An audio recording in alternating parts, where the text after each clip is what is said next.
அதிமுக ஆட்சி அமைக்க திமுக ஆதரவு கொடுக்க முனைந்தது உண்மையாக இருக்குமானால் அதைவிட அரசியல் மோசடி இன்னொன்று இருக்க முடியாது. விலகிட்டோன்னு சொல்றவங்க, மந்திரி சபையில் சேர்ந்துட்டோன்னு சொல்றவங்க, ஆனால் திமுக கூட்டணியிலேயே இருக்கிறோம்னு சொல்றவங்க எனக்கு ஒன்றும் புரியவே மாட்டேங்குது. எனக்கு ஒன்றும் புரியலை. மந்திரி சபையிலும் இடம்பெறுவோம், இன்னொரு கட்சியின் கூட்டணியிலும் நீடிப்போம். இந்த நிலைப்பாடு அபூர்வமாக தான் எடுக்க முடியும். அதை பற்றி நான் கமெண்ட் பண்ண விரும்புகிறேன். சட்டமன்றத்தில் நடைபெற்ற அந்த விவாதம், முதல்வரோட பேச்சு, கண்ணி பேச்சு பேசியிருக்காரு. ஒரு மூத்த அரசியல் தலைவராக எப்படி பார்க்குறீங்க? உங்களுடைய பார்வையில் எப்படி இருந்தது சார்? குறுகிய நாட்களுக்குள் தன்னை ஆயத்தப்படுத்தி கொண்டு வருகிறார். இன்னும் 6 மாதங்களுக்குள் தன்னை முழுமையாக அவர் தயார்படுத்திக் கொள்வார். He will equip himself to run the administration. ஆட்சியை நடத்தக்கூடிய நுணுக்கங்கள், நிர்வாக நுணுக்கங்களை போக போக சில மாதங்களில் அவர் கற்று தேர்ந்து தெளிவு பெற்று விடுவார் என்று நான் நம்புகிறேன்.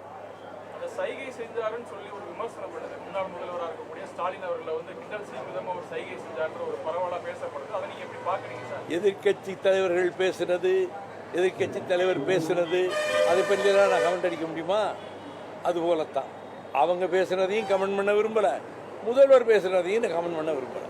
இல்லை சார், நீங்கள் ஒரு மூத்த அரசியல்வாதினால இப்படி பண்ணுறது சரியாக இருக்குமா நீங்கள் சொல்லலாம். இது பற்றி எந்த கமெண்ட்டும் சொல்ல நான் விரும்பவில்லை. ராசா நீட் போராட்டத்தில் அந்த கூட்டணி கட்சியினர் அமைச்சரவையில் சேர்ந்தவங்களை பற்றி கடுமையாக விமர்சித்து பேசியிருக்காரு. அது அப்படிதான் பேசணுமா சார்? தொடர்ச்சியாக அப்படிதான் ஒவ்வொருத்தருக்கும் ஒரு பாணி இருக்கு தம்பி, ஒவ்வொருத்தருக்கும் ஒரு பாணி இருக்கு. இது ராசாவின் பாணி, அவ்வளவுதான். பிரதான கூட்டணி கட்சியெல்லாம் வெளியே வந்துட்டாங்க. நாங்கள் திமுக கூட்டணியிலிருந்து வெளியே வந்துட்டோம் அப்படின்னு ஓப்பனாக சொல்லிட்டாங்க. மதிமுக உள்ளிட்ட முக்கிய கட்சிகள் மட்டும் திமுக கூட்டணியில் இன்னும் விலகிட்டோன்னு சொல்றவங்க, மந்திரி சபையில் சேர்ந்துட்டோன்னு சொல்றவங்க, ஆனால் திமுக கூட்டணியிலேயே இருக்கிறோம்னு சொல்றவங்க எனக்கு ஒன்றும் புரியவே மாட்டேங்குது. எனக்கு ஒன்றும் புரியலை. மந்திரி சபையிலும் இடம்பெறுவோம், இன்னொரு கட்சியின் கூட்டணியிலும் நீடிப்போம். இந்த நிலைப்பாடு அபூர்வமாக தான் எடுக்க முடியும். அதை பற்றி நான் கமெண்ட் பண்ண விரும்புகிறேன். கம்யூனிஸ்ட் கட்சிகள் தொடர்ச்சியாக டிவிகே கவர்மெண்ட்ல போயிட்டாங்க. இருந்தாலும் அவங்க விமர்சனம் இப்போ இருக்கக்கூடிய டிவிகேவே வைக்கிறாங்க. திமுகவே தொடர்ந்து அவங்க அதிமுக கூட்டணி வைக்க வராங்க, அதிமுக கூட்டணி வச்சிருந்தாங்கன்னு பேசக்கூடிய காரணம் இருந்தாலும் சார், ஏன்னா உங்களுக்கு பிடிக்கலன்னா வெளியே வந்துடலாம் இல்லையா? அது வெளியில வர்றதுக்காண்டி அந்த விமர்சனம். அவங்க கூட்டணியில இல்லைன்னு சிபிஎம் அறிவிச்சிருச்சு. திமுக கூட்டணியில இல்லைன்னு வீரபாண்டியன் சிபிஐ அறிவிச்சிட்டாரு.